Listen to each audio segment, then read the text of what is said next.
Saludo a Miguel Ponce, director del Centro de Estudios para el Comercio Exterior del siglo XXI. Miguel, buen día. Martín Melo te saluda. ¿Cómo estás? Qué alegría, Martín, alegría escucharte. Igualmente, gracias por atendernos, Miguel. Te traigo saludos de una sociedad rural donde estuve el día jueves pasado a la noche ante 120, 150 industriales y productores, sí, ahí en la de Jesús María, que es muy fuerte, sí, ¿no? muy fuerte. Y todo el mundo me preguntaba por vos. Bueno. Vos que siempre hablas con Melo. No tanto. De vez en cuando hablamos. De vez en cuando. Bueno, gracias Miguel por el saludo y un abrazo grande a toda la gente ahí de Jesús María en la provincia de Córdoba. Sí, bueno, un saludo para todos. Miguel, a ver, hay dos temas que planteamos ayer con Jorgelina en nuestro programa. Por un lado, el tema de las importaciones, esta apertura de la Argentina, de importar, las complicaciones que esto puede generar a las pymes, a las pequeñas y medianas empresas. Por ejemplo, ayer analizamos el tema de los fertilizantes, de los agroquímicos, donde el gobierno, bueno, ya ha anunciado la implementación de licencias no automáticas. Esto no significa prohibir, pero sí hacer un control sobre el tema de las importaciones. Digo, pero estas medidas de apertura, ¿qué complicaciones están generando en el plano interno? Bueno, depende de, como solemos decir en el barrio, depende cómo te va en la feria. Es decir, si nosotros tenemos en cuenta que arriba del 85% de lo que hoy se importa en la Argentina y de manera creciente son insumos para la industria, para el campo, para la infraestructura de servicios públicos o privados, nos estamos dando cuenta de que el tema central aquí está pasando por ese tipo de situaciones. Entonces, lo que es producto terminado, lo que tiene que ver con confecciones, lo que tiene que ver con las áreas llamadas sensibles, juguetes, calzados, textiles, etcétera, demás, es un sector que por supuesto está todo protegido bajo licencia no automática. La Administración del Comercio Exterior, que como decíamos desde hace varios años, llegó para quedarse, la diferencia que hay en este tiempo con lo que ocurre a partir del 10 de diciembre en relación al tiempo anterior,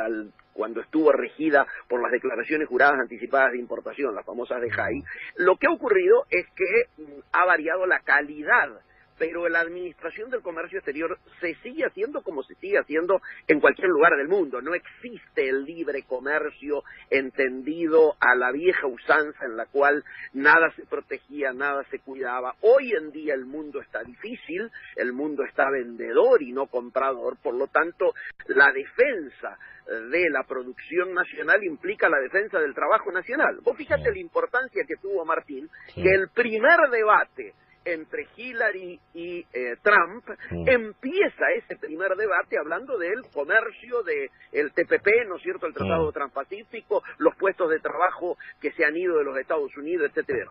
Volviendo y centrándonos en la pregunta, si uno mira la particular situación que se vive hoy en la Argentina, donde se está previendo un crecimiento para el año que viene del 3%, esto implica un crecimiento del 9%, de 9 puntos en las importaciones. ¿Por qué? Porque cada punto de PBI que crece por esa matriz que yo te decía productiva de nuestras importaciones, crece 3 puntos la importación. O sea, acá hay que asumir este año y ya a partir de este mes y durante 2 años más por lo menos vamos a tener déficit comercial. Esto no es grave en la medida en que la principal insumo productivo sea precisamente insumos para la industria, para el campo. Y ahora, hay que ser muy cuidadosos y no ser ingenuos. Yo creo que precisamente medidas como estas planteadas en el tema agroquímico, lo importante no es que esto implique mayores costos para los productores que tengan que pagar agroquímicos más caros, sino lo importante es que se mantengan calidades y haya precios competitivos mientras cuidamos obviamente a la industria nacional en lo que tiene que ver con la producción de estos elementos que estamos hablando. Ahora, en algunos sectores, como yo acabo de estar en la reunión de los textiles de la semana pasada, más de 1000 textileros de toda la cadena, desde los agropecuarios hasta el producto final, allí la principal ofensa que hay, el principal ataque que está habiendo es el contrabando, digámoslo con todas las letras, el contrabando y lo que fue la aprobación o la salida apresurada el 23 de diciembre del sistema anterior, cuando se aprobaron en bloque todas las de JAI que estaban pendientes, muchas de las cuales se habían presentado de manera repetida y ante una determinada necesidad se repetía 5 o 6 veces hasta que salía. Como se aprobaron todas en bloque, hubo un gran ingreso y por eso la cadena comercial en la Argentina se encuentra altamente estoqueada. Hay quienes tuvieron un stock de más de un año, hay otros que el promedio es de 5 meses y medio, casi 6 meses, la saturación, yo diría, el estoqueo que tiene la cadena productiva en muchos de los distintos rubros. En algunos, por supuesto, ya se ha acabado, en otros tienen hasta un año de stock, y la media da un 5.5. En el sector del campo, lo que yo sé es que el proceso de estoqueo es muy relativo. ¿Por qué? Porque no ha habido gran cantidad de demanda, y por eso es que el dólar se ha mantenido frenado, porque la demanda de importaciones no ha sido tan elevada y por lo tanto no hubo necesidad de tantos dólares. Mientras que la liquidación sí se ha aumentado. Pues fíjate que en el día de hoy nos enteramos que llevamos ya liquidados 20.375 millones de dólares, que supera al de todo el año pasado. Claro, la del año pasado. Miguel, el otro, y ya vamos a volver con este tema de las importaciones. Sí, yo te voy a plantear el otro tema que queríamos hablar con vos, que está relacionado a las exportaciones, ¿no? Al comercio exterior. Nosotros venimos hablando de esta decisión que ha tomado el gobierno de Macri de volver a instalar a la Argentina en el mundo, transformarlo en el supermercado del mundo, recuperar mercados internacionales que se habían perdido en los últimos años por las decisiones que había tomado el gobierno anterior. Ahora, uno mira hacia adentro y tiene a una Argentina con muchas necesidades, ¿no? De alimentos de calidad. Estamos superando el 32% de pobreza. Claro, digo, ahora, se entiende un poco hacia dónde queremos ir con la conversación. Queremos volver al mundo, pero también tenemos muchas necesidades en el mercado interno. Absolutamente. Yo te diría dos situaciones. Estábamos hablando recién de el déficit de balanza comercial que vamos a tener este año y los 2 que vienen por lo menos.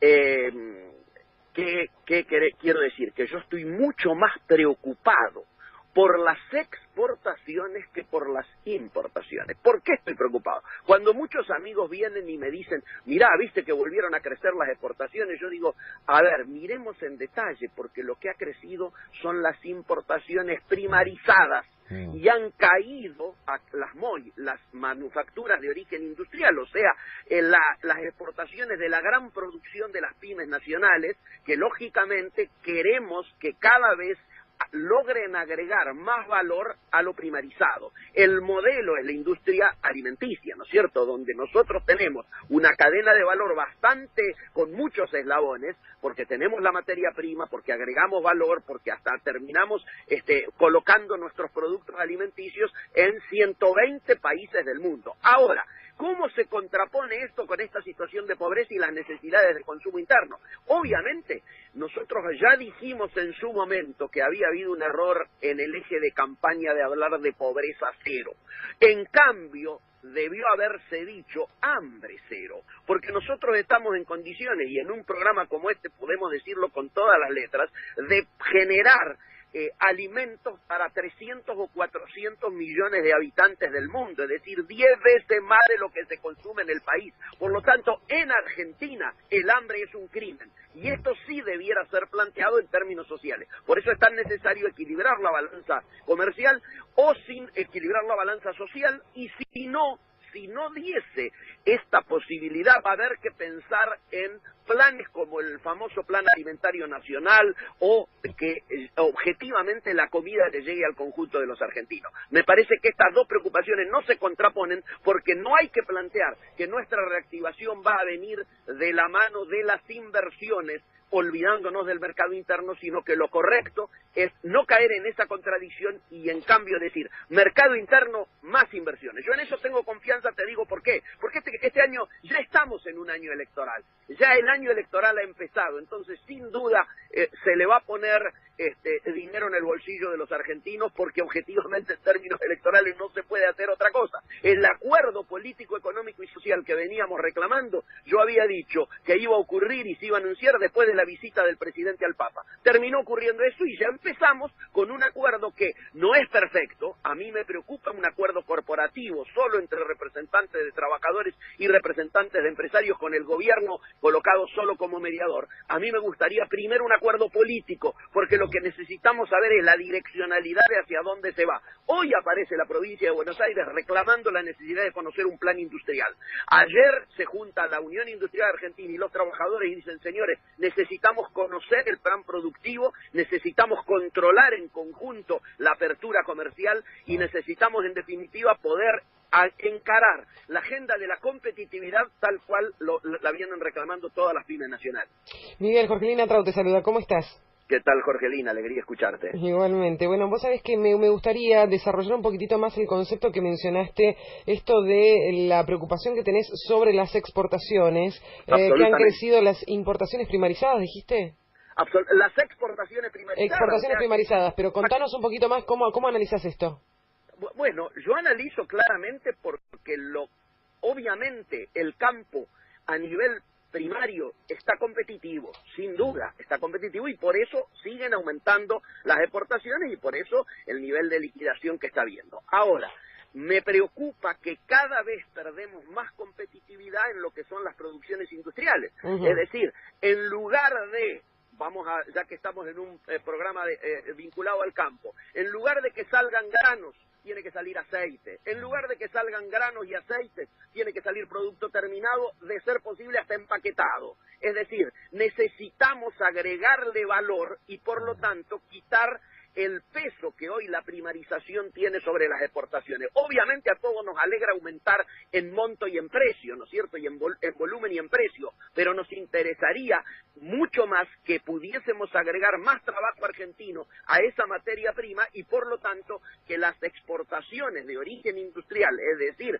las que contienen trabajo argentino, puedan llegar a ir creciendo y no como hasta ahora que están retrocediendo. Claro, lo cierto es que para eso también necesitamos ser más competitivos, como que primero hay que desarrollar una política económica en este punto, volver a darle competitividad al producto argentino para luego poder agregarle valor, porque si no, digamos, no nos compra nadie. Absolutamente de acuerdo. Y en esto, el primero que tiene que hacer los deberes es el gobierno. Sí. Lo que está faltando aquí es un plan. Por supuesto, es un plan, y en vos fíjate, Juan Martín y Jorgelina, hemos estado más de 2 meses con la ley PYME aprobada y se tardaba en reglamentar, recién se reglamentó la semana pasada. Bueno, ¿por qué esos 2 meses? ¿Por qué se perdieron esos 2 meses? Esos 2 meses implica pymes que no pudieron. Yo acabo de decir que vengo del interior. En el interior las pymes están sacando créditos para pagar los salarios, cuando en realidad el crédito tiene que ser crédito de trabajo, como el que se acaba de anunciar hace 48 horas, ¿no es cierto? Con tasa subsidiada. Tiene que haber programas a medida de cada economía regional. No es lo mismo la problemática de los muchachos del vino que hoy nos anuncia que están importando vino a granel desde Chile, no es lo mismo que la de los limoneros, ¿no es cierto?, o que la de la leche en Córdoba y Santa Fe, o que la fruta en el Alto Valle. Son problemáticas diferentes. Claro. En cada lugar hay que plantear medidas promocionales que precisamente nos permitan no solo que sobrevivan las pymes, sino que además se desarrollen, generen valor y generen producción para el mercado interno y para la exportación. Miguel, más... sí, no, que a propósito de lo que mencionabas de la ley PYME me parece importante. Ayer lo charlábamos con Juan Martín y yo traía el caso de un metalúrgico del conurbano de aquí de la provincia de Buenos Aires, con 14 empleados, que me manifestaban: no me sirve para nada la ley PYME, está pensada, yo tengo 14 empleados y no me alcanza en cuanto a los beneficios económicos que traería la ley PYME a él puntualmente. Y lo que me expresaba era la preocupación que se generó en torno a esto, y llamarte también no solamente por la cuestión agro, sino por la industria, todo lo que has manifestado. Esta persona me decía, bueno, yo antes a determinada empresa le daba 1000 piezas, fabricaba en mi industria 1000 piezas, y hoy le estoy entregando 50, porque me están viniendo de afuera, me están viniendo de China. Entonces, la pregunta es, cómo está impactando esta apertura, que es muy buena por un lado, porque nos estamos abriendo al mundo y estamos dejando ingresar insumos, pero también está ingresando mucho producto terminado que está compitiendo contra el nuestro porque no somos competitivos en materia de precio. Por supuesto. Dos o tres reflexiones a tu acertado comentario y a tu acertada inquietud. Primer asunto, el tema de la administración del comercio exterior no es para ingenuos ni es para giles, es para quienes entiendan que tienen que ser aplicado en la administración del comercio exterior y llevada al máximo la utilización de las reglas de juego que la propia OMC plantea. Acá deberían estar haciéndose presentaciones antidumping muchísimo más que las que se están presentando. Deberíamos estar exigiendo que ciertas reglamentaciones que ha fijado el INTI, que ha fijado el IRAM, se cumplimenten. La defensa y sobre todo la defensa del trabajo nacional pasa porque tengamos una aduana que realmente funcione y que le ponga la guerra al contrabando que viene perjudicando a todas aquellas pymes que hacen producto final. El otro tema, el de la competitividad, es un tema muchísimo más complejo, donde yo te decía que el primer aporte a esa competitividad lo tiene que poner el Estado, con rutas que estén accesibles, con mejores puertos, bajando los costos, ¿no es cierto?, impositivos, todas medidas que no pasan por el sector privado, sino que pasan por el sector del Estado y de la administración. Por eso me preocupaba tanto un acuerdo corporativo, cuando en realidad primero tiene que estar el acuerdo político. La reforma impositiva es imprescindible y también tiene que ser pensada sector por sector. En el sector textil, lo veíamos la semana pasada en Protextil, el mayor costo, 42% es el costo impositivo, es mayor que el costo de producción. Nosotros somos competitivos en términos de generar producto final en la industria textil. Si comparamos y quitamos todo lo que sería los agregados sobre el precio, estamos a nivel de Italia en términos de competitividad. Sin embargo, los costos de alquiler, lo que ellos llaman los costos de locación, de estar en un shopping, de estar en una avenida, de estar en comercio de cielo abierto, ¿no es cierto?, en ferias de cielo abierto, etcétera y demás, le generan costos tales que nuestras prendas dejan de ser competitivas. La pregunta es, ¿vamos a poner en marcha la agenda de la competitividad ya o vamos a seguir demorando? Llevamos casi un año, ayer o antes de ayer se cumplió un año de las elecciones. Señores, a partir del 10 de diciembre va a haber transcurrido un año. Si la agenda de la competitividad tiene que ser puesta ya, y las inversiones que tienen que venir para el sector productivo tienen que ser inversiones precisamente que tengan ese cariz, traer máquinas, traer inversiones, no pueden seguir siendo inversiones especulativas. Con tasas del 23%, con las LEVAC, estamos atentando directamente contra la producción nacional. Son tasas absolutamente anticompetitivas y antiproductivas. Miguel, gracias por estos minutos. Abrazo grande, que sigas bien, un gusto. Un gran abrazo, gracias. Martín. Miguel Ponce, Adelante. director del Centro de Estudios para el Comercio Exterior del siglo XXI. 11. Tasas absolutamente anticompetitivas y antiproductivas. Miguel, gracias por estos minutos. Abrazo grande, que sigas bien, un gusto. Un gran abrazo, Gracias. Martín. Miguel Ponce, Adelante. director del Centro de Estudios para el Comercio Exterior del siglo XXI.